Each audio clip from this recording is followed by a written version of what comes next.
Okey, tuan-puan yang ada masalah tak boleh nak menabung, dah bekerja setahun, 2 tahun, 5 tahun, 10 tahun, 10,000 pun tak ada. Tuan-puan yang ada masalah, masalah tak boleh nak menabung ni, menabung bocor, menabung bocor, menabung bocor, menabung bocor. Tuan-puan kena stay tengok live saya ni sekejap saja, tak lama pun. Untuk fahamkan kenapa kita mengalami masalah kebocoran. Kenapa? Sebab kita salah cara simpan.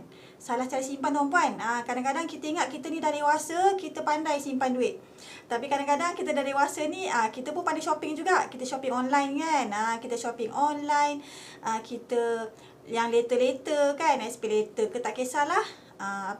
BNPL, Buy Now Pay Later. So kita nak elakkan benda-benda macam ni.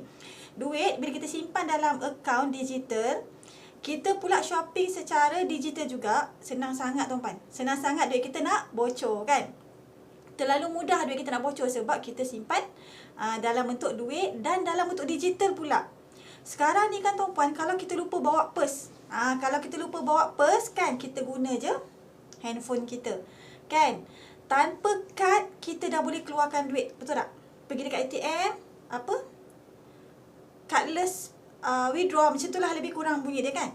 So ada cara untuk tuan-puan protect duit tuan-puan ni daripada kebocoran. So kalau tuan-puan serius